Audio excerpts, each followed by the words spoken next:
I'd like to call this meeting of the Bellingham City Council Public Works Public Safety Committee to order. Looks like we've got 4 items on our agenda for this morning. The first is Padden Creek Estuary Habitat and Enhancement Project. Yes, good morning. Ted Carlson, Public Works Department, along with Craig Mueller, the project engineer on this project. This Padden Creek Estuary project is something that is scheduled to be completed next year. Actually going to start on it sooner than later, and we're here today to ask for a noise variance because much of the work is in-water work that needs to be done at extreme low tide. And so we'll be asking for a noise variance from council to allow us to do some evening work. And with that, I'm going to turn it over to Craig, and he'll give you a little bit of a description about the project and more details on our request. Good morning. Craig Mueller, Public Works Engineer. The Padden Creek Estuary Enhancement Project is a project to enhance the ecosystem functions and habitat conditions of the Padden Creek Estuary by creating new salt marsh habitat, removing creosote-treated timbers and pilings, as well as stabilizing the slopes along the eastern boundary. As you can see on the figure, brief overview of the project. This is the Padden Creek Estuary, flows in here. Right up here is the Alaska terminal. Western side, we'll be doing some excavation in this area down to an elevation that will be periodically inundated by the tides to create salt marsh. Those same soils will then be hauled to the eastern side to fill in this plateau through here to the same elevations, also to create additional salt marsh. Existing piles and wooden timbers here, creosote treated, are currently in place to stabilize the eastern bank, and those will be removed and replaced with logs with root wads, boulders, and other armoring for that channel, as well as stabilizing along the edge of the new salt marsh. Currently, the reasoning behind this project is the estuary serves as a migration route for Chinook, coho, chum, salmon, steelhead, resident and sea-run cutthroat, and it's also a very important habitat for juvenile forage fish and, to a lesser extent, groundfish, which are also forage foods for migrating salmon. The bank stabilization with logs and root wads will also replace what again is a failing existing system that is also creosote contaminated. All in all, there will be approximately 5,000 square feet of new salt marsh created by this project.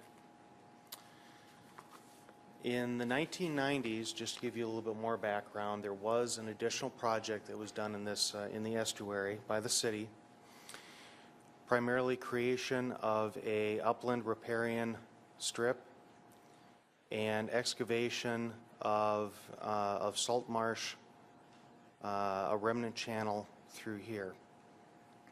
None of that will be disturbed as part of this project, so they will complement each other. The current schedule for this project is we are currently out for bid. Bids are due on November 13th, and we anticipate that work would begin in mid-January to coincide with an extreme low tide. Duration-wise, it's going to take 2 to 3 weeks of work. However, the contractor is given a total of 6 weeks for the project to accommodate 2 low tide durations if necessary. And as far as the timing of the tides, it of course happens in the middle of the night.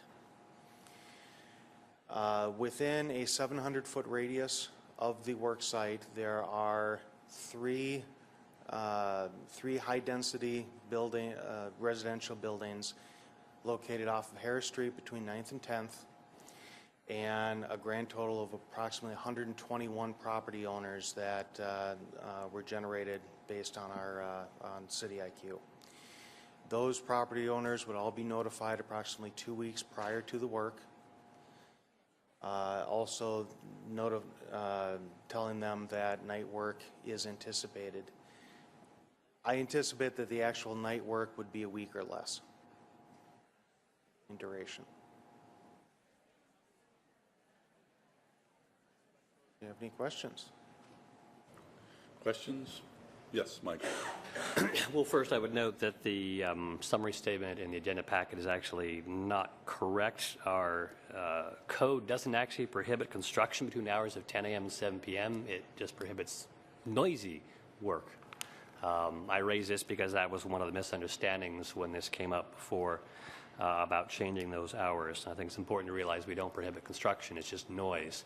So my question has to do with what sort of noise is going to be made late at night? Are we some backhoes, pile drivers, or just men with shovels and lights? It is going to be lights as well as a single excavator and trucks.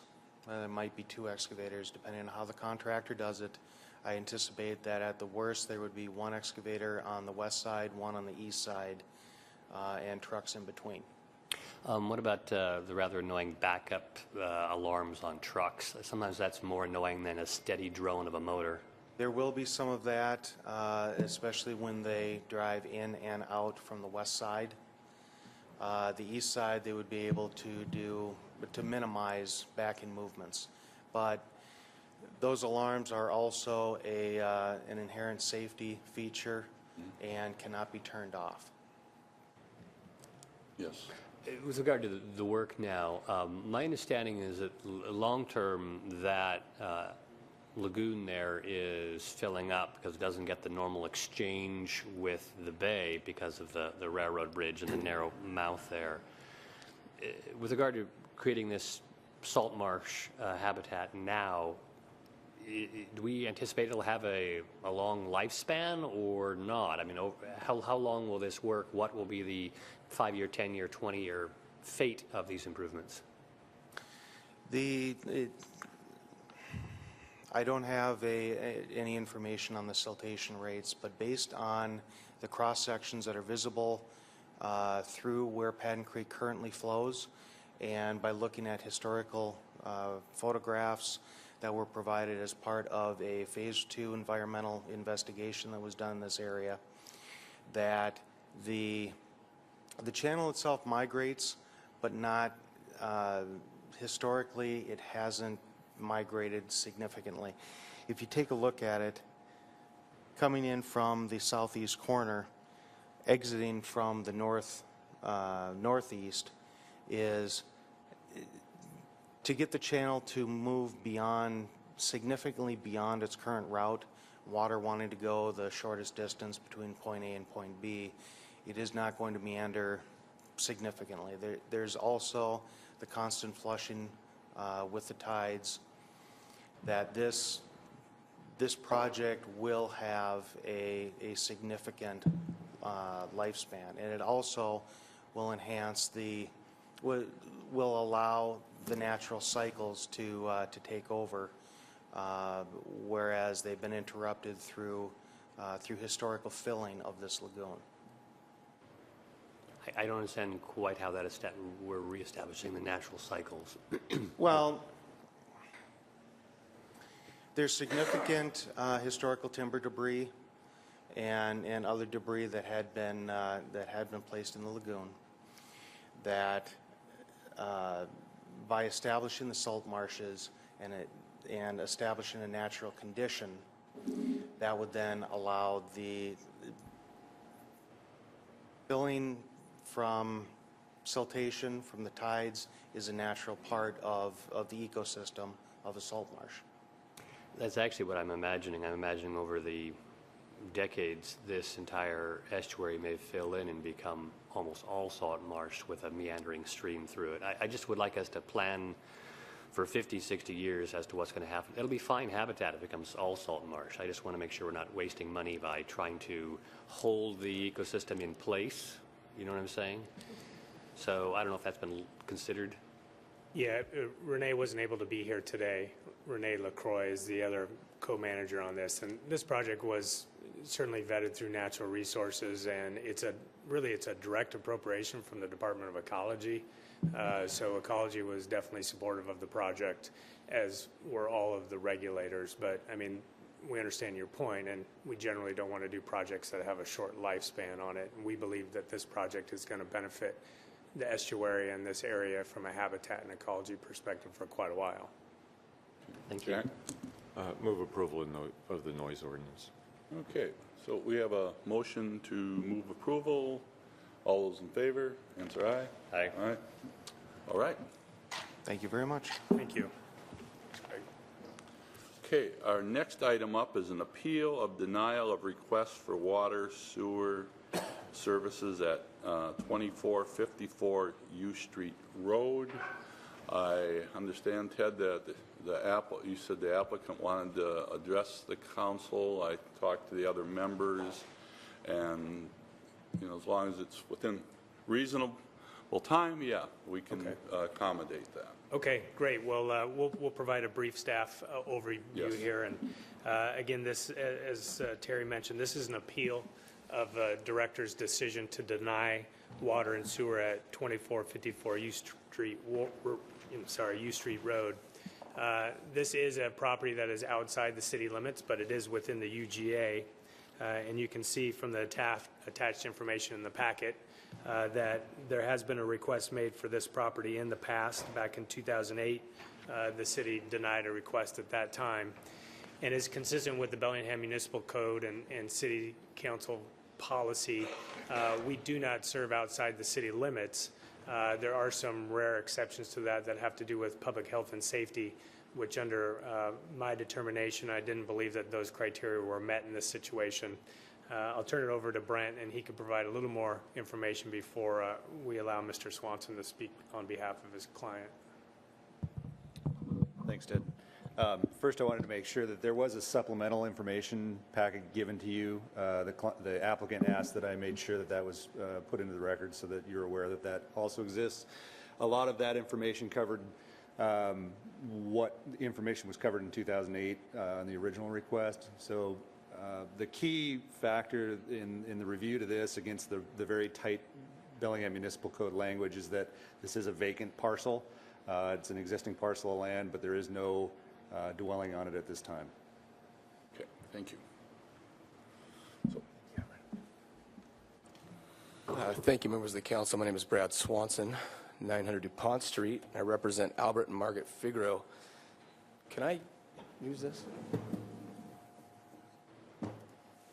Thank you very much for allowing me to speak today. Unfortunately, the Figueroas, who are both in their 80s, could not make it today. Apparently, Margaret's not feeling well, so Al didn't feel like he could come today. I want to start by saying, I understand that this isn't a public hearing, so I appreciate you listening. The Figueroas have lived there since the 70s, and they've owned this property for about 20 years as well. And they're well into their 80s, and they just like to get this one last thing done at their house. And Mr. Carlson talks about the tight restrictions and regulations and the policies, but I think I want you to take a step back. And BMC 1536.010 sub B says you can't extend, modify, or the city system.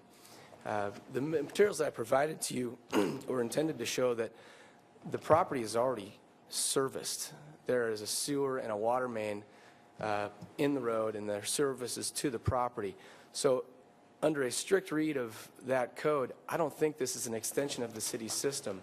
Beyond those points, it's going to be private services to the household. Second, the history on this thing is long-standing. The water main's been there since the 1980s. The sewer main was constructed in 2000. And I know that you got here about 2000 and 2008 and 10-ish. So a lot of what occurred was before the time you guys have been on the council. And the genesis of the policy in 2004 that ended up taking out the service zones, that was really a response to Governor's Point. And big development down on Chuckanut that nobody on the council really ever wanted to see, and I think that's been litigated substantially, and it's now in a position where it probably isn't going to be developed.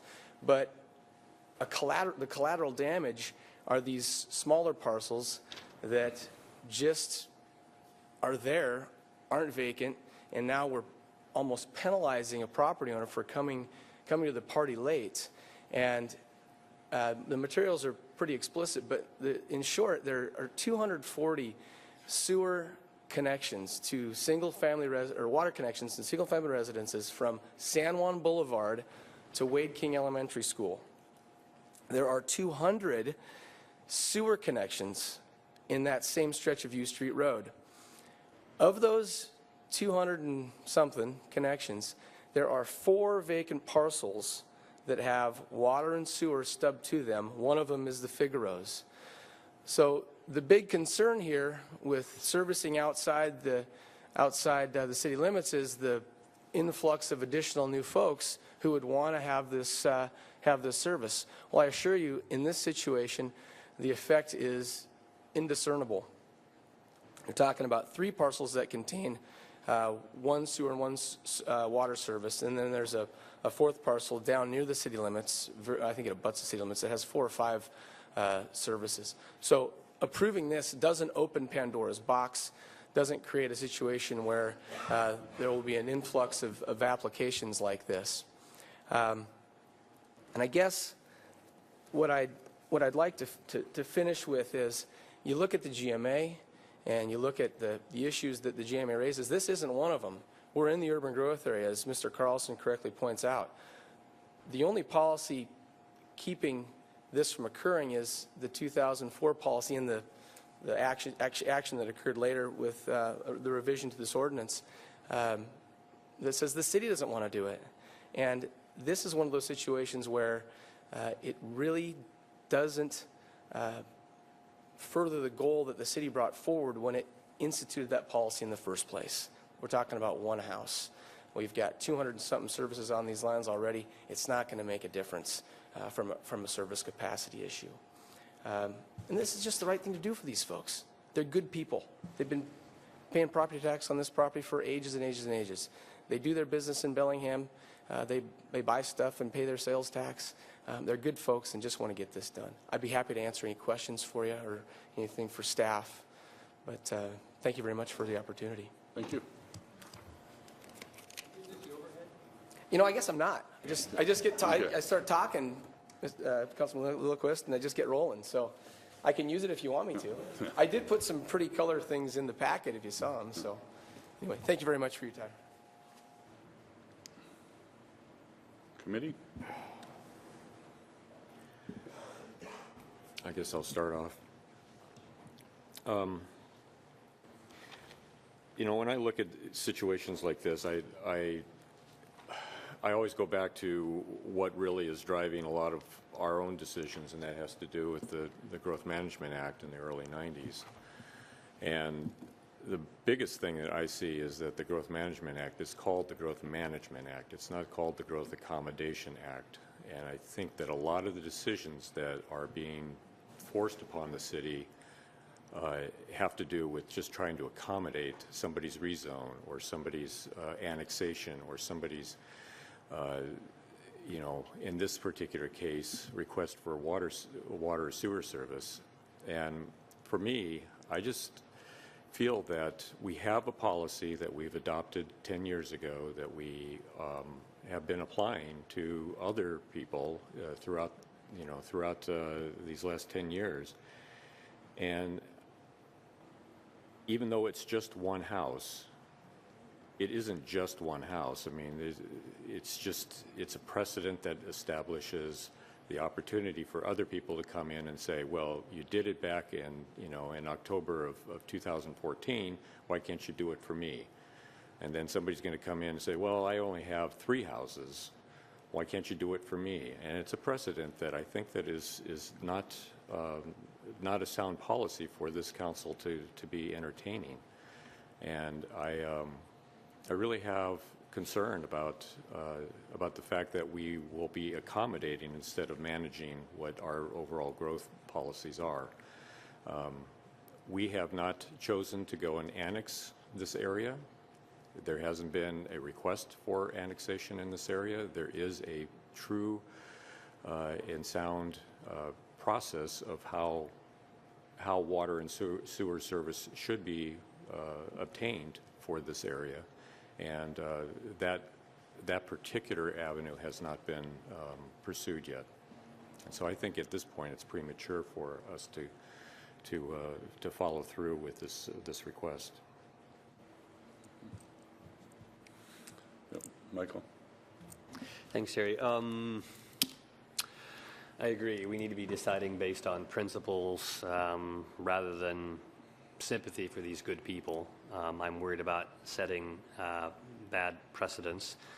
It appears that due to the physical siting of this, it's not developable under the county's rules. You can't put a well in that close to the septic system and setback problems. Well, it's not yet developable. And I think that's just a fact of the piece of property because it's not inside the city. The fact that it's in the UGA is not a precursor to development. It's a precursor to annexation, and annexation then is a precursor to urban levels of development. So I think we need to do things in the right sequence. This will become developable at some point, maybe not for the Figaros, and I am sympathetic to their plight. But I think we really do need to stick to principles and not establish precedent.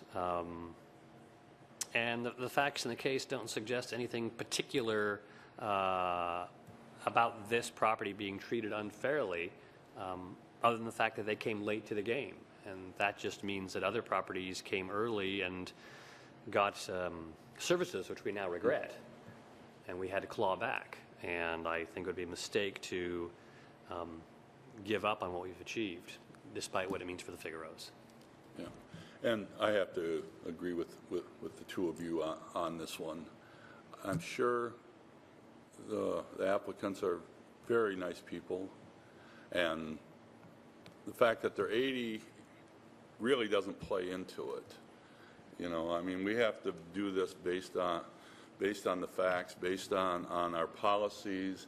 And this has been a policy. By the way, this wasn't just a response to Governor's Point. This was a response to annexations in general and in terms of a few different things. As I said on the council at that time, it had to do with providing incentives for some areas to annex. Because if you provide the services, then they've got that, and then it's harder to get the numbers for annexation. And even though we're not rushing to get all areas as annexation at that time in the council, it was looked at a little different, and it had a broader reasoning, not just Governor's Point.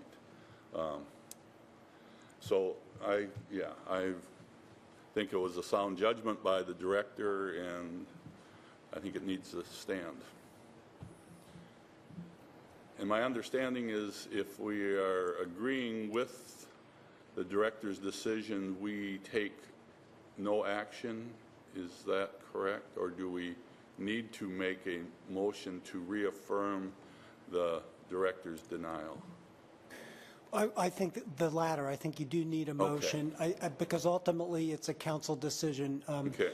The director makes the initial determination, but if the applicant requests review by council, council has to make its own independent decision. Okay. Jack? Okay, then I would move to affirm the director's denial of this application. Okay. I have a motion before us. Any comments? All those in favor of reaffirming the director's decision to deny the application, answer aye. Aye. Okay, it's unanimous. Thank you. Our next is another request for water. This is a request for water service at 4703 Aldrich Road. Yes, thank you. Ted Carlson, Public Works Department.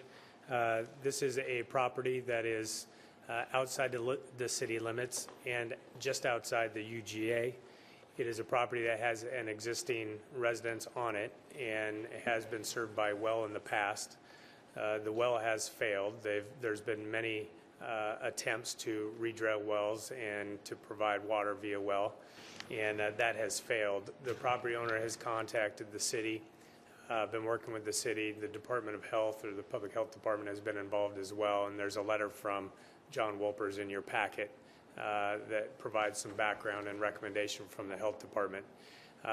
We talked in the previous agenda item about the narrow exception in the BMC that does allow the city council or the city to provide service not only outside the city limits in the UGA, but outside the UGA as well, if it's an area that's served by the city.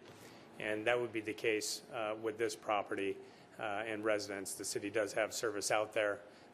We believe, given the fact that it is a house that is inhabited and no longer has a viable source of water via well, that it qualifies under that public health exemption. And so in this instance, the department is recommending that we serve this property. There is a provision in the code that says, especially when you're outside the UGA, not just that it meet this public health requirement, but that any extension of service does not provide for urban development, so that it would be limited to this existing house. You could not develop any further. You could not add more connections. It would be a single connection to a single house. Turn over to Brent if he has anything to add, or Alan on this one. No, the only thing I was going to add is we did put a sample contract in the agenda bill as well, just to show how that would lay out as far as the contractual language between the city and the property owner if you do approve the request. Okay. Jack? Was there specific language in that agreement concerning the issue about a trail easement? No. Okay, so that's all just a hypothetical thing in the future. The water could be provided, but then we wouldn't necessarily have any guarantee of getting a trail. That's right. I mean, this was that was something that the City Parks Department was working with the property owner on a trail easement. But from the city's perspective, as it relates to utility service, that's an entirely separate issue. We reviewed this request solely on the merits of the request and the guidance from the BMC. So nothing in this agreement about the trail easement. That would have to be some separate transaction between the city and a property owner. Jack? I have some other issues I guess I want to bring up. Okay. So in 2006, this was the time that the council adopted a policy about not extending water and sewer into the areas outside of the UGA, and this is outside of the UGA by quite a bit. So that happened in March of 2006. This house was built, or I believe that the building permits were issued on June 28th of 2007, a year later, with the full understanding that the city is not going to go and bail them out if something happened to their well. I mean, it's pretty clear at that point. And apparently, according to the letter that was given to us, there's been 4 wells that have been attempted, and they all either had salt water or have run dry. The thing that I guess, there's that issue about the fact that the house was built after our policy was established. There's also the issue about the fact that the current owner purchased this property in May of this year. And it's to me, I mean, I've bought and sold property too, but it's a situation where you need to do your due diligence about what you're buying, what you're really getting. And if you're not getting what you bought, then you have you have remedies associated with that. You need to really, I think, just, truly do what you need to do in order to understand if you're buying a good investment or not. I'm a little concerned about this one more so than even the last one, because it really is establishing a precedent for us that, like even in the last case, they could have gone and built a house on U Street and then found out that it wasn't working, and then because, the health department's already told them that's not going to work, but they could have built it anyway, and then they could come back to us and say, well, we have a house there, now will you go and consider the situation? And I feel like this one, there is this compassionate component of this decision, and then there's what the city really should be looking out after their own interest in their what they need to be doing. And I'm really concerned about this precedent. I think that if I went and bought a car and the car was a lemon, I wouldn't go to the city of Ferndale asking for them to make me whole. If I bought a television and the television didn't work, I wouldn't want to go to the city of Linden to go and ask them to go and make me whole. And I don't understand why the city of Bellingham needs to go and service somebody out in the county. It's to me, it's a bad precedent, and I would not want to go and support this particular. Alan? Yeah, I just have a couple of comments. We are required by our code to include the proposed contract, and we are seeking direction to authorize the mayor to enter into that contract. That contract makes it very clear that the water extension is for the existing single-family residents. It also makes it very clear, Ted commented on this, is that they are using a private line to connect to an existing main. There's no extension of a city water main, and that's how we're making sure that it doesn't lead to additional urban growth in a non-urban area. The last thing I'd say is that before you get a building permit, both in the city or in the county, you have to demonstrate that you have an adequate water system or water supply and an adequate method of dealing with your sewage. So somebody couldn't just build a house and then ask the city to bail them out. They would have to initially have an adequate water supply. Well, but in this situation, the exact same thing happened, though. The county and the health department went and signed off on the permit to go and build this house back in 2007, but as they're even admitting that the entire area is got really bad water supply.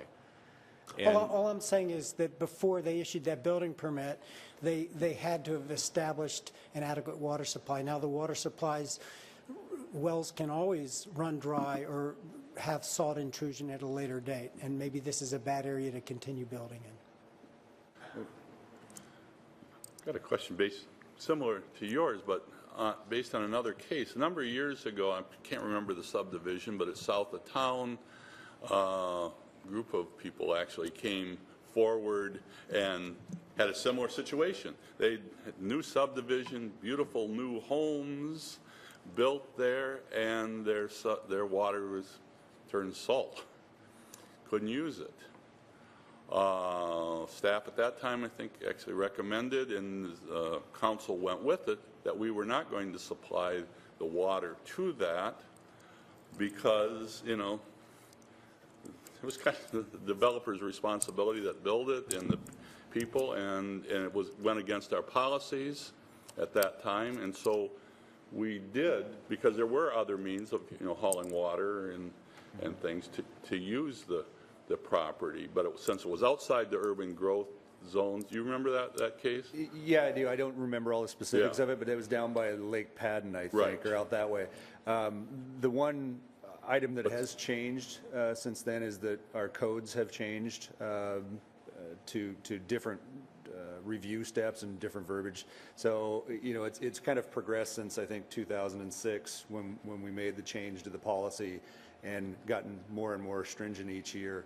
I can't say what the facts of that specific case This were. was after the 2006. Yeah, it was, you're Yeah. right. Yeah, I don't remember what the date was on it. Yeah, I'm not sure either, but I know it was a hard decision to make because we sat here and we listened to this, but at the same time, the policy Right. kind of stated that, and yeah, this is especially the point you bring up of just buying it and knowing that there's all this history of water supply problems. If it was the existing owner through the whole thing is one thing, but, buying with the assumption that somebody's going to come bail it out, now you got a great deal on the property, and it'll be a great deal as long as the city comes through and puts the water supply in. Yeah. So Michael? I'm struggling, I think, for the same reasons. And I think you're right, Jack. In my mind, somehow it seems significant that the facts include this was a recent purchase and this was the fourth well or the third and fourth well. There's one decommissioned, two that had failed. And when did those other wells fail? I believe the property owners might have the answer, but do either of you have the answer? Are you the applicant? I don't. Sir, you can, yeah. Yeah, if you wouldn't mind restricting your comments to when the wells failed and when they were drilled. So, I guess On when, the microphone, there's a button you got to push. No, there's no button. It's Oh, always there's on. no. I'm sorry, I'm wrong. down right there, sorry. That's okay. So Oh. I guess I can answer any questions that you need, because I bought it, and when I bought it, it didn't have water in it, and I put a pump in one of the wells, and I assumed that it was probably going to be good. Well, it wasn't. And so I talked to Tim Wall because there was some talk about, the trail easement and trading city water for trail easement in the back, and I'm all for that. Even I think the trail easement will be a good thing for the city all around, but that's something totally separate. But I drilled another well and had no luck, and so I don't have any water right now. So I guess if it's a no, I'm probably going to have to move out of there, because I'm not quite sure what to do at this point in time. So I know it's a policy, but another neighbor, he had the same problem here this last summer, but there's a water association that comes from the other direction, and there's two neighbors that are getting together to bring the water in from that side. But for me, it's too far to go that way. I drive across the line every day. I mean, it's right in front of my house there. It's just a matter of hooking into it.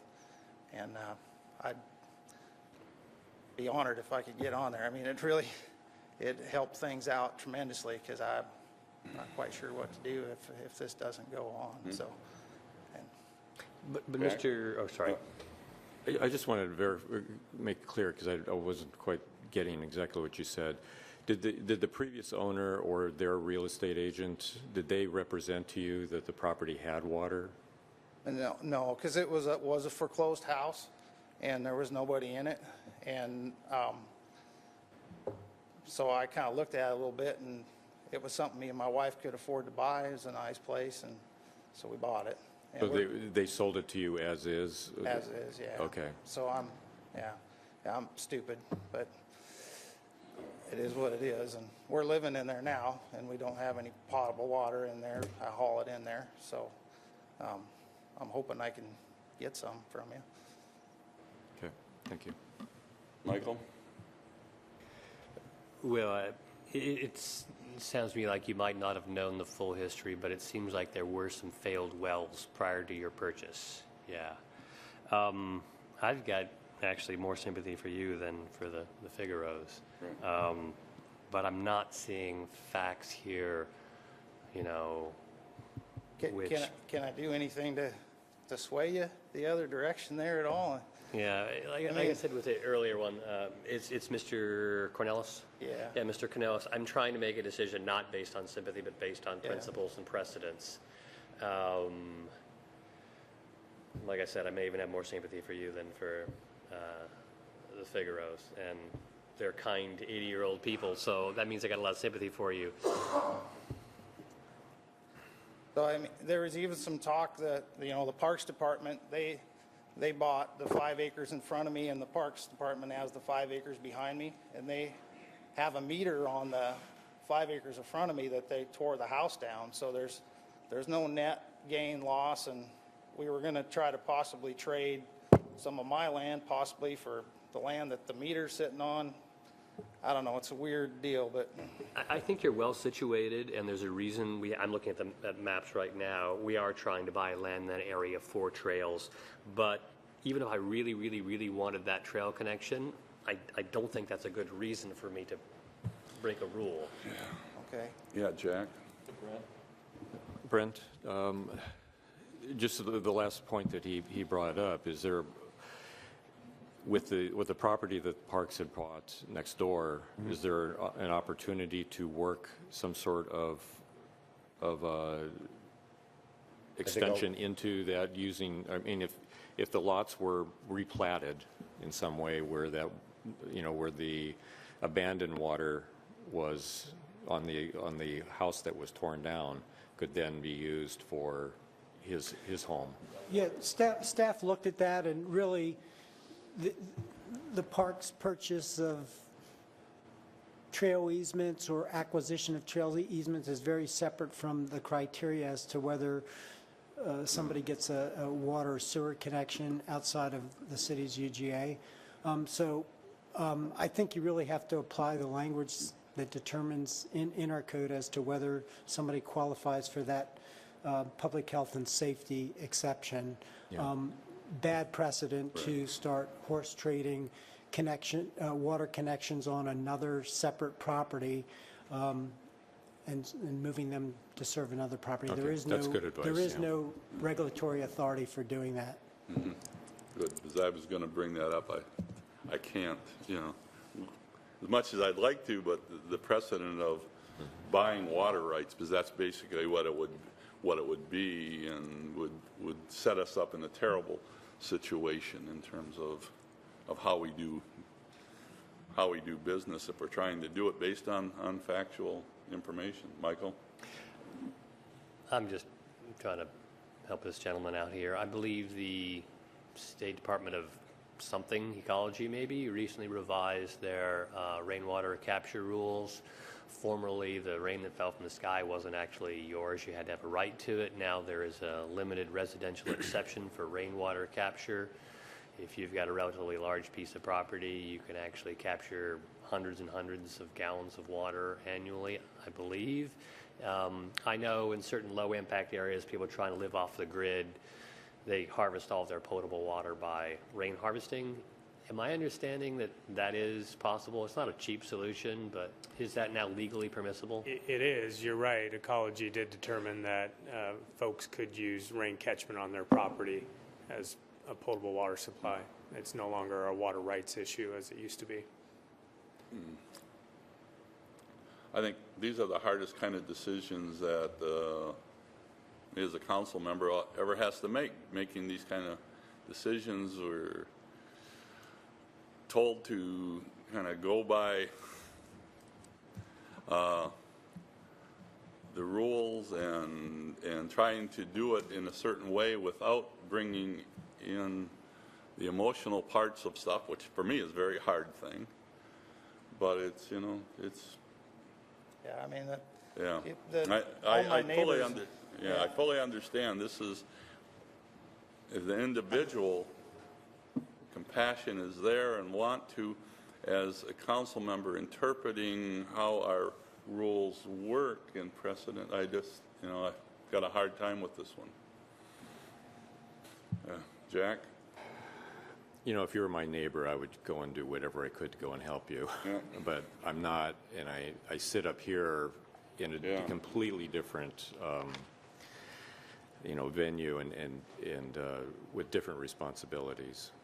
And, I don't know, because of that, I need to make a motion to deny this request for water. Okay, we have a motion before us. Michael? My understanding, though, is that Director of Public Works made a determination that in this case you felt maybe it did meet the exception for public safety. Is that correct? And what's quite different about this and the previous one is there's an existing home there. Can you try one more time to persuade me that maybe Mr. Cornelis does deserve this exception? Well, that was the determination. I mean, looking at the BMC and looking at the one exception to the code that does allow to serve properties outside the UGA has to do with the public health exemption. And then looking at the letter from the health department saying that they had made attempts to drill wells and were unsuccessful, and it was an inhabited home. That was why we made the determination. That coupled with the other fact that said if we did serve them, it would be limited to one single-family home, could not be subdivided or in any way allow for urban development outside the UGA. So you're right, that was the determination. We had lots of discussion about it. We believe that the BMC allowed for that, and that's our recommendation. But obviously it's a council decision, and that's why we have this process to bring it forward to the council, because of the position the city's had about not serving outside the city limits or outside the UGA. I guess if this is a 20-year well that ran dry, I think I'd be willing to grant the exception. Okay, well, we have the motion before us. All those in, this is a hard one. Yep, And the motion is to... is to deny. All those in favor of the motion, answer aye. Aye. Motion to deny is passed unanimously. And, So, yeah. it is a recommendation. Yes. There will be another vote tonight with the entire council, just to let you know that. Pardon? What is it? Yeah, This was a committee recommendation to our entire council that will have another vote on this tonight. so it's not dead yet. We're just recommending to the entire council, which will be all 7 of us, to, for this particular recommendation. So there will be another vote tonight. Tonight? Okay. Yeah. Can I come back tonight? There is a public comment period tonight and 7 o'clock. at 7 o'clock, and you, Okay. It will be a very busy meeting tonight, though. Yeah, There'll be a so- lot of people here. Thank you so much for Okay. your time. I appreciate it. yeah, thank you.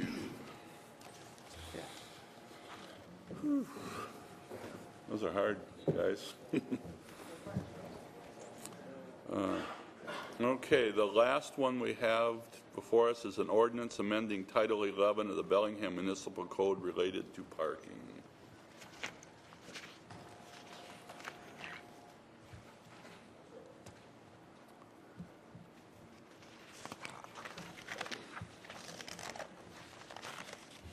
Okay, good afternoon, council. This is a follow-up to a couple previous work sessions where we proposed several amendments to the BMC as it relates to parking. I think several of those the committee has agreed on, and we're going to go through today. I think the remaining issue, which really comes down to enforcement and collections. So the proposed code revisions that are in the packet, as I mentioned, the first administrative functions, really the committee has been supportive of those in the past, which is aligning our code with RCW's, allowing for setting time-limited parking administratively. This really has been our current practice. Some of that authority had gone away with the creation of the Transportation Commission.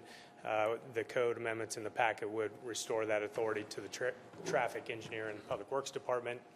The 72-hour parking limits, currently folks are limited to a maximum of 24 hours parking in the right-of-way. The amendment would extend that to 72 hours. That would allow our citizens some flexibility, allow them to leave their car in the right-of-way, take alternative modes of transportation, transit, or riding their bikes. I think it's very much in line with the city's policies, and I believe the council has been supportive. We had originally had some language about scofflaws. We do have some challenges with folks that have a large number of parking tickets and our ability to collect on those parking tickets. We had some good conversations with the committee on that. We're pulling that item, having further discussions with the police department and with the municipal court about how we can implement something that works for the community. So we hope to come back after the first of the year with more information on that. And that really brings us down to the parking fines, and we've had quite a bit of discussion about that. We've included some additional information in your packet, and we'll go through that. But generally, the staff recommendation is to increase parking fines by $10 and then have some ability to tie that to inflation.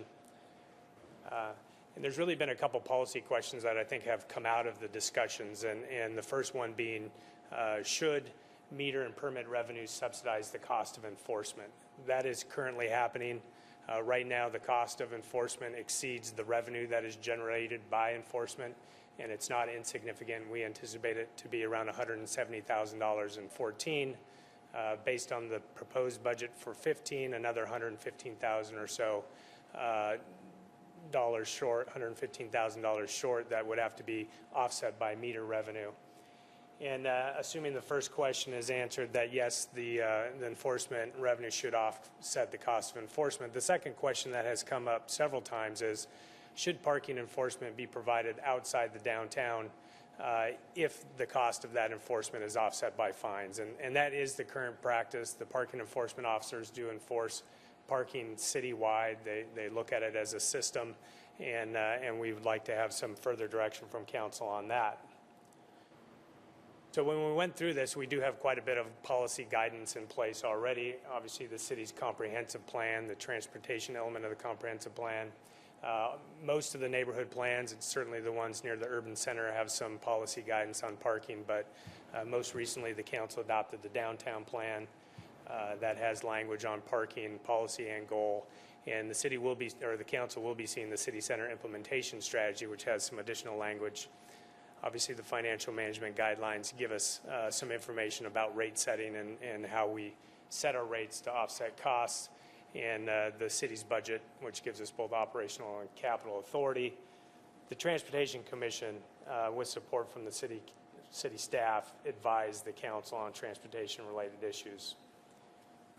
So as it relates to the comp plan, the comprehensive plan considers the parking system part of the overall transportation system.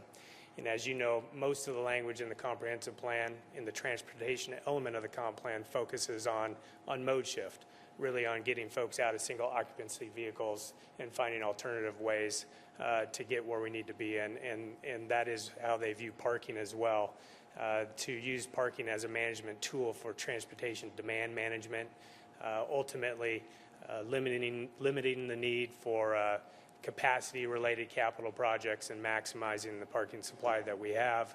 It actually does give guidance about parking supply itself, and again, very much viewed as a tool to get folks out of their single occupancy vehicles and allow them to take transit, and it does look at the downtown parking system the same way. In the recently adopted downtown plan, the council adopted that this year. There was one goal as it relates to parking, and there was a parking study that was done along with the downtown plan that looked at supply. And although it did not identify the need for additional supply in the 20-year horizon, what it did say, the plan quite clearly, is that we should maximize the parking that we do have downtown. And so that was the one goal, maximize efficient use of parking supply downtown. And there was one policy, and it's highlighted here, that specifically spoke towards fines and penalties. It says fines and penalties should be established to discourage abuse of the parking system and reduce scofflaws or habitual offenders. As it stands right now, we do have examples of folks that obviously feed the meters, and given our on-street meter rates and our fines, there's certainly folks that risk not paying the meter and just seeing whether they get a $10 parking fine or not. You can park all day for $6 by feeding the meter, or you can risk not paying at all and maybe you get a $10 fine. What we're trying to do is raise that fine to a point where it really does act as a deterrent and forces folks to pay for the parking downtown and allows us some flexibility in how we use that money. We operate the parking fund as an enterprise, and that's done so by council policy. It's not an enterprise fund as the utilities are, where it's dictated by RCWs, but the council It has directed us to operate it as an enterprise fund where we isolate the revenues and expenditures. And when we operate that way, we have some guidance from the financial management guidelines that says we should really establish our rates to offset the cost. And we really should be looking at enforcement as a service downtown. The downtown parking and parking anyway is anywhere in the city really is something that should be looked at as the enforcement of service for how we manage the parking supply. And we should be looking at setting rates to offset that cost. We should be looking at those rates periodically, doing cost of service analysis to make sure that we are offsetting our cost of service. But there certainly is a provision there that the council can say a subsidy of the cost of service may be necessary and it may be in the city's best interest to do so. So some financial information, and all of this is in your packet, some financial information about parking year to date, 2014. Just about 24,000 citations have been issued. It's generated $424,000 in revenue. But the cost of that enforcement and collection, and the enforcement by the police department, collection through the municipal court, has been almost $600,000. So revenue per citation, about $17.74, but it's costing nearly $25 per citation to write that ticket. So Ted, early in this process, there was a number that was tossed around about the cost per citation being 19 and some change. Yeah, and this has just been updated with additional information. Every month we're getting information from our financials, and we're just taking the most current. So you're right, earlier in the process we had a cost of about $20 per citation. This is just updated information right out of our financial system. Because I was at one of the TC meetings, and that number was being thrown out, and it seemed to be that the $20 number was there because it was a $19 cost per citation, and I'm wondering whether or not that the $20 number is actually the right number to even choose. Yeah, and so the $20 based on new information. Yeah, so the $20 would be just for the meter and overtime charges, but the recommendation is to take all other fines up to $30. We were trying to find a rate that would offset the cost of enforcement. Those numbers are going to always fluctuate a little bit based on the number of citations written and based on our actual costs, which have to do with, as you'll see in the next couple slides, that are largely driven by the staffing levels. And so the number is going to go up and down. Our best staff, we still think that the recommended fines in the packet are sufficient to cover the cost. But you're looking at a blended rate of the 20 and 30 to be able to deal with this Yeah. $25 cost. That's correct. Okay. I still think we need to look at it, the cost of what's it costing downtown and the other parts, because we're looking at separate costs for it and different things. I mean, I see the downtown issue and the residential as two separate animals. I mean, this is the business district downtown. We're trying to get, as many people into the downtown shopping and doing stuff. And we're trying to encourage getting people into the city, into the downtown to do business, which is very different than the parking issues in residential. And so, Yeah, and we are. that's why I've been asking about that to begin with, and what's the cost for, Right, so we can separate that out. Is the outlying areas, the neighborhoods paying for itself, because that needs to pay for itself. It shouldn't be paid for out of the downtown, and vice versa. Right, and the one thing that we've been pretty clear about the last couple work sessions is that we can't provide is that information because the parking enforcement officers don't track their time per citation, and I would argue that would be administratively burdensome to do that and probably not a good use of their time, but the police can certainly come up and speak to that. But that's one of the options that you have at the end to ask us to go back and provide a different fine structure. But if I can go through the rest of this. Okay. If you got questions, I'll raise that. Sure. So, and here's just comments too. briefly the parking budget for 2015, which again shows that as we've estimated, given our current fine structure and the history of how we've been providing these services, we will once again have a shortfall in terms of citation revenue compared to collection and enforcement expense. Just a further breakdown of what these costs are made up of. It's primarily or largely labor. This is the police department allocation. The allocations are based on the most recent complete year of costs. So as we look at 2015, that would be actual costs for 2014. And as you can see with the first two items, which are labor costs, that makes up the majority of the costs related to parking enforcement, includes the 4 PEOs, and the overhead labor is really a portion of the sergeant's time to supervise the PEOs. Very similar with the municipal court allocation. There's 2.5 court process specialists that deal with the parking infractions themselves. It is what they do. And there's a percentage of accounting technicians and the judge and administrative staff. Again, labor costs make up the bulk of the costs associated with the municipal court allocation, but they also have internal cost allocations related to facilities, and just like all departments do, what it takes to run their department, some supplies and equipment associated with the services. So as outlined in the BMC, there's really 3 main types of fines. We've talked a lot about the downtown fines for meters, so those are $10. That's for meter and overtime. There's 2 types of tickets that are written that are $10 in nature. $450 for disabled parking. I have some graphs and was in your materials, and I'll show a slide here that give a further breakdown of the percentages of these types of tickets that are issued. Remember, for the disabled parking, $200 of that $450 goes to the state per RCW, and the balance to the city of Bellingham. And all other types of parking, of which there's about 40 different types, are $20 in nature. And again, our proposal is to raise the $10 to $20 and the $20 to $30. So year to date, about 24,000 citations have been issued through September. We talked about that. 61% of those are for meter violations, so they're issued only in the downtown metered area.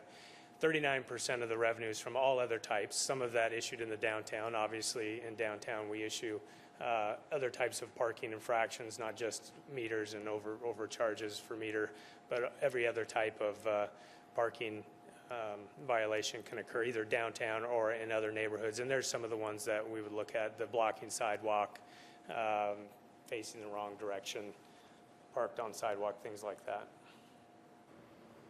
So this graph gives a little bit more information on the breakdown of the revenue and percentage of tickets. So those $10 tickets, as I mentioned, account for about 61% of the tickets issued and about 34% of the total revenue. You can see disabled parking, it's a low percentage of total tickets, but yet it accounts for 26% of the total revenue.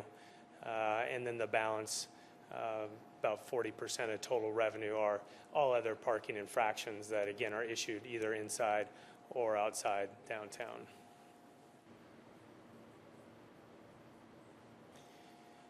And this is just intended to show that very thing, that the metered area is not the entire downtown neighborhood. The parking management zone in hash there shows the downtown area, and you can see where the metered areas are. So we do have unmetered areas in downtown, as well as the areas that are metered.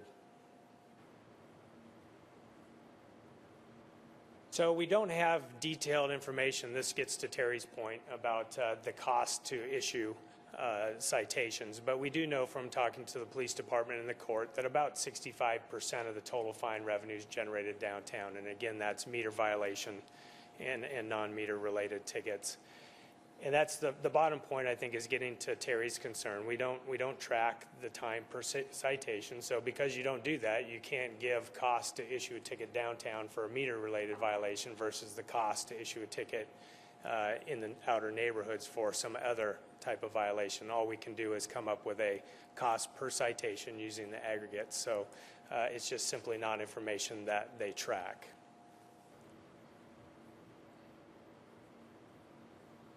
This is really just for comparison purposes. It's something that the council has seen before. It's a list of cities in the state that have parking systems and how Bellingham ranks compared to those. We're in the middle there, but that's because of population. If you look over to the right, the city, this is for expired or overtime meter fines. We're at $10. There are a couple that are as low as us. Chehalis down there at the very bottom, $5, and Pullman is at $10. But aside from that, our comparable jurisdictions charge more for metered or expired time. So down to the options, this is really where we're at. Option number one is a staff recommendation to adopt the ordinance that would increase the fines for downtown meter violations from 10 to 20, all other fines from 20 to 30. Always an option to do nothing, keep it the way it is, and subsidize enforcement with parking revenue. That's what's happening now. Challenge with that is the parking fund has a lot of needs in terms of capital and operating things that we would like to do, and certainly would reduce our ability to do that under the status quo. And we could always consider alternative fine structure. If the direction was to keep the fines at $10 downtown, we could go back and come back to council at a later date with a alternative structure that would try to recoup the costs in another way. Or we could always subsidize enforcement with the general fund, which I'm sure is a popular one. So that's where we're at. We need direction. We've done as much as we can do. It really is something now where we just need to know what council would like us to do, and we'll go do it. I've got a couple of comments and questions, if I could, with it. One, the statements that were made about the transportation, looking at the parking structure system is the same as the transportation system of getting people out of single-family cars, which overall is a good policy, except for one thing, when it applies to the downtown, which that policy only applies to people and businesses in the downtown. All the other shopping areas in the city don't have parking meters. So that policy of the Transportation Commission doesn't affect Barclay. It doesn't affect the mall. It doesn't affect Fairhaven right now. Those policies, because it's not trying to get people out of their cars to shop at the mall because there's free parking. Doesn't affect people shopping at Barclay because there's free parking. Doesn't affect Fairhaven because there's free parking. And that was one of the problems I had originally with the Parking Commission being absorbed by the Transportation, because we're talking about a system in the downtown that is very separate and different, because it's the only one that really generates funds. And so it's easy to draw on to pay for all the other parts. So I've got problems with that, even though, yes, I agree with the policy. We want to get people out of, but when it only is used to penalize one shopping area in the town, that's our downtown, then, you know, we've got unequal treatment of these areas. And that's been one of the complaints I hear from the downtown merchants for years and years about why we need, you know, adequate parking there for shopping. Looking at that's just a comment. Looking at the numbers and what money's needed, Michael, you brought up, and I agree totally with you about the need to relook at our parking system in the downtown in general, and to do that. If we go with this fine structure and an automatic escalator, there's no incentive to come back and get that system revamped. If we were looking at the dollars and the gap, if we were to propose going with a $5 increase in the fines as opposed to the 10, that would cover the existing gaps, might not extend it to forever, and not put the escalator in. It would cover what's we're hearing is the gap right now with for the coverage of the downtown. And if we don't do the escalator and don't do the full thing that will extend it, it might prompt us to get an earlier study of the downtown into a modern parking system. Because if we do the other, it doesn't have the same incentive. So That's what I would like to propose, that we go half the raise and not an escalator in it. And that I could go with. Yeah, Jack. So I talked with Ted about this earlier too, and I think he's, I don't want to speak for you, but you can speak for yourself, I guess, but in the sense of wanting to do some sort of comprehensive parking review and analysis of all of this. Seems it is a good approach to do that, and I think that you guys might be interested in it as much as what I'm hearing from up here. Another approach, Terry, just to throw it out, Right. No, I'm just throwing. doing half. Yeah. Another approach would be to say, because we're going on a 2-year budget cycle, we're about ready to approve. We're in our deliberations right now.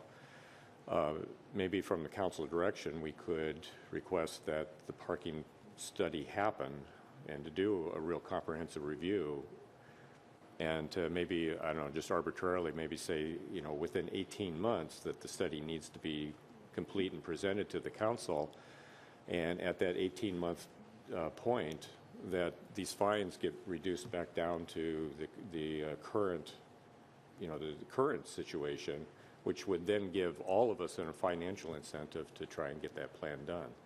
Instead of doing half the increase, to do the full increase, but to completely turn it back if we do not. I mean, it's sort of like a sequester type of thing that we're doing to ourselves. I think that makes it too complicated. I would have problems with the idea of we're going to raise it and then we're going to turn it back. I think. But we wouldn't, because we would do the right thing in trying to redo the whole system. Well, we need to look at that, and I think this other way would be. Michael. First of all, I'm very happy to hear that now everyone up here on the dais and staff are talking about a comprehensive relook at how we manage parking. I've been asking for this for a while. I believe it should happen. 18 months, I think, is an excellent suggestion because it will be able to then factor into the next biennial budget. I think about this a little differently. I don't think we need an incentive to revamp parking. We are the city council. We just simply require it of the administration to proceed with that work, and I think that work is going to fall on receptive ears. So I think that's how we get a parking study done, is we exercise our councilmanic authorities to do that, to lead from this position. I also think, I agree, Terry, if there was a cost shift going on, if downtown revenues were actually subsidizing out-of-area enforcement, I would be worried. The numbers I'm seeing, I don't see that, so I'm not concerned about that happening. I'm not seeing the numbers, but that's... Well, I'm seeing that 2/3 of the revenue is coming from downtown and 2/3 of the effort's going downtown, roughly speaking. I think we need to make a very, very clear distinction between fines and meters. That fines are not really for parking management. They do have a weak effect on management. They do provide a kind of an incentive at the far end, but fines are not for parking management.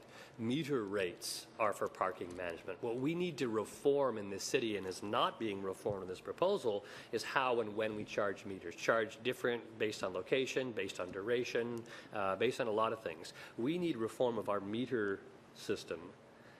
But this is a fine issue, and for me, I have no problem increasing these fines at exactly these recommended rates. I think it goes to our established policy that this needs to be as much as possible an unsubsidized standalone enterprise fund. I have no problem with supporting these fine increases, but because in my mind they're really very separate from the meter issue, which is unresolved and it needs to be resolved. I also look at meters quite differently in that removing meters from the downtown I think would be the worst thing we could do for the downtown. When in years past the meters have been put on a holiday, parking becomes worse in the downtown. I think some people are starting to realize that they really need the meters downtown to manage parking. Downtown is not being penalized. Downtown is being managed. I think not managed as well as it should be managed. It deserves better management. I really do separate meters from fines. Personally, I'm in support of passing these increases today, and also in asking for the administration to bring forward these long-range proposals within the 18-month timeline. As the memo says, over time, the city should be investing in technology to allow more efficient management, thereby reducing enforcement and collection costs. I think that's exactly what we should be doing, and I think one of the points is that fewer infractions is good. We actually don't want more fines to be written. We want fewer fines to be written. You know, fewer fines being written means there's fewer people breaking the rules. Playing by the rules, moving their car when they're supposed to move their car. We actually want fewer infractions. And so a higher fine rate can provoke actually fewer infractions. They just pay more when they break the law.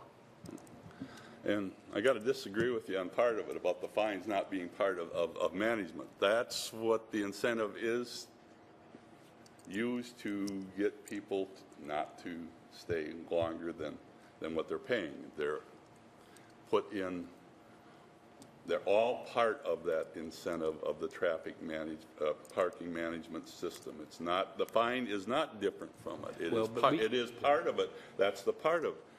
And we're getting from the department that this is how much money we need, we got a shortfall. Why are we asking double of that right now when that's not what's needed? Let's look at what's needed, and $5 puts it still above what's needed. And if we do the study and do the other things, then we can look at it at that point. So I'm not going to support that, but whatever. Jack. Ted, could you go back to slide 9?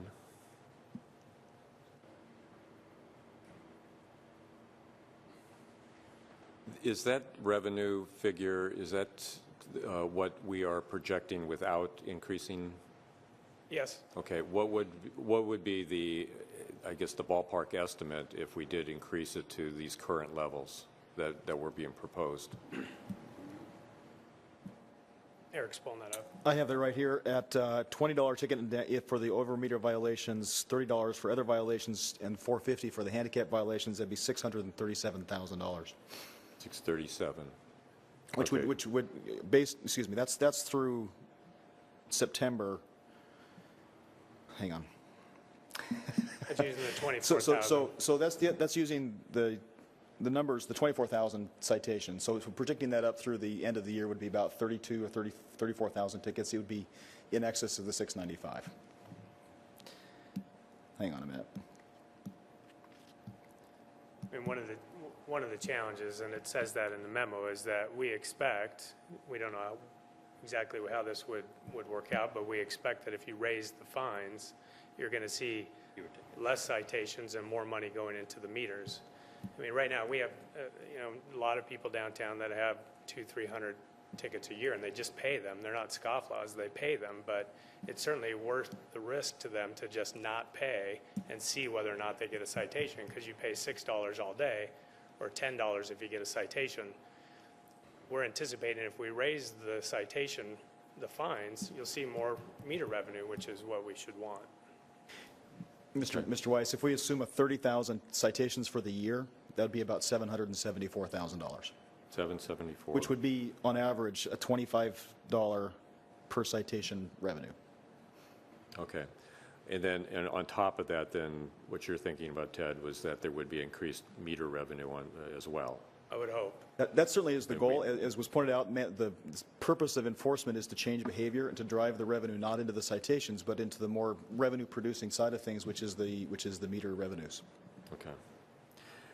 One other point, Terry, I attended a number of years worth of parking commission meetings, and yeah, but the ones I attended, they dealt with parking issues outside of the downtown area as well as the downtown. Mm-hmm. No, I know. It was a citywide type of parking commission, and when the TC was formed, it was going to absorb those responsibilities, give some of the responsibilities back to staff, but then take some of the more high-level policy decisions and put that into the TC. I know, but it took away more representation from the main part of the downtown onto it. That might be true. It is. That might be true, yeah. Yeah. Which is. But what they, what They the don't get TC that is not input. doing right now is trying to decide on individual parking spots in the downtown area, Right. whether or not to make any modifications to them, put a meter in or whatever to those individual spots. No, I know. That There were some good parts where the staff was, but I think there's a loss in terms of looking at what's needed for the downtown area. Okay. Well, and that has a lot to do with who's given, we're being given recommendations from the mayor to as to what the representation is. Yeah. And I mean, some of them, I think, you're kind of handcuffed in the sense that they have to be in these particular silos of representation. But, Yeah, and normally when I'm appointing people to committees and commissions and boards, the committee and commission is interviewing people and making recommendations to me. So while I meet with everybody, I don't necessarily go out and find people to sit on these boards and commissions. They're self-selected and then vetted through the committee or commission that they want to be on. that's right. Well, I'm going to make a motion.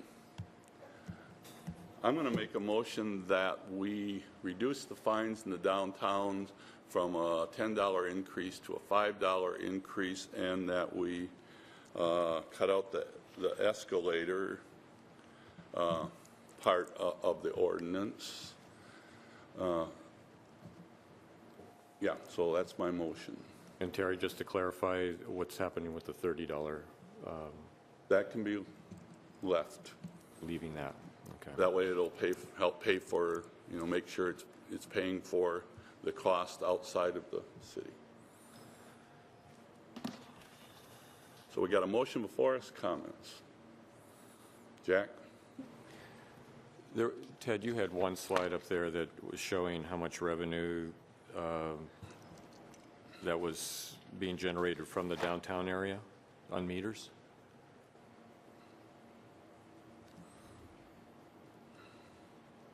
Oh, yeah.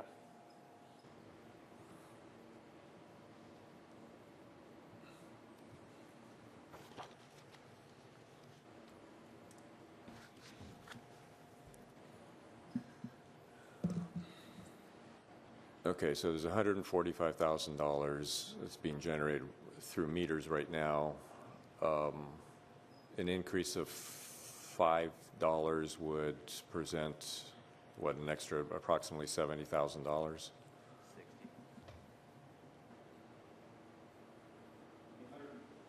$196,000 total, Okay. $15.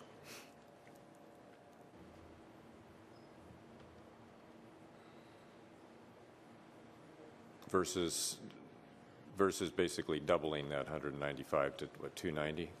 Correct. Okay, so we'd be losing, what, 100,000? At $15 a citation, the over-meter violations would be $196,000. At $10, it'd be $145,000. At $20, it'd be $261,000. Okay, so it's approximately, it's about a $70 hit, $70,000 hit from what you're suggesting over the staff's recommendation. Just the 10 Okay. and 20s. Just want to know the financial Yeah. impact on that is. Yeah. So, Michael? If indeed and when we institute a better metering system, you could actually eliminate fines entirely by having an escalating pay scale. You pay more and more and more the longer you stay. So fines aren't necessary. What's necessary is that people pay for monopolizing a spot. I think that we've heard that some people just pay the fines and monopolize the spot. So our $10 fine's not working, and frankly, for some of those people, I don't think a $20 fine will scare them off. So I don't think the difference between 15 and 20 is significant. And so I want to do away with fines eventually, but in the interim, I'm going to be supporting the staff's recommendation on this. But others, and we already hear it, I'm not going to shop down there, to hell with this. They're just making it so, and we hear that after with the price of tickets. Yeah, and people stuff. people hate fines. I agree. I know, and there is some disincentive, so, I want to see it pay for itself, but this will allow it to pay for itself. If in the future, as we do the study and stuff, it shows that we need additional revenues, that's the time to come back to the council so that we can look at it, not just so it's constantly increasing regardless of whatever. So that's my reason. Okay. So, yeah, Jack. I'm going to support your motion, Terry. But under the condition that we do a study, that we open this entire issue up again, and we ask the stakeholders involved in parking, from the downtown owners and you know, maybe a representative of customers that might be affected, to the neighborhoods, and really try and come up with you know, a good plan of how to address. I mean, to me, I think that we should be using some of our TBD money, for instance, to do a subsidized shuttle system throughout the whole area that employees would be mandated to use, so that they do not go and take up customer parking in the downtown area. Yeah, that's the kind of stuff I hear from Those downtown. types of things, I think, would be Mayor? very important. And I agree with the idea of some kind of an assessment of how we get to potentially a better option for our downtown parking management. I've heard Michael say he wants to do away with fines. There's not unanimity on that, but if we're going to go into a more extensive parking study, I think it's good to have a discussion about what our goals are to come out of that study. Since we just did a study, two years ago, that came out with some results that nobody seems to, either agree with or whatever. So as long as we can take some time to talk about what are we expecting, what are your goals that are going to come out, what you're looking for a certain outcome, then we can at least gather the information that would help you determine if that outcome you want, how you could do it, or if it's feasible. So I guess that would be a discussion once you Right. adopt this policy that I'd like us to have before we invest in another study. And I agree with you that we should do that. I just want it to be, I just want it to produce the results that we want it to produce when we're done. Good. Okay. So we got a motion before us. All those in favor of the motion, answer aye. Aye. All right. Okay. Those opposed, answer No. nay. Okay. Motion passes 2-1. Michael? Process question, what next steps should we take to follow up on what the mayor is suggesting? That's a good idea. Okay. What next steps should we be taking? I think it'd be nice to schedule before this committee or some other committee a policy discussion, as the mayor says, to define the goals. Before we start investing in new technology for more efficient enforcement and management of parking, let's have a little bit of that discussion, because I really do think that there's a clock ticking on this.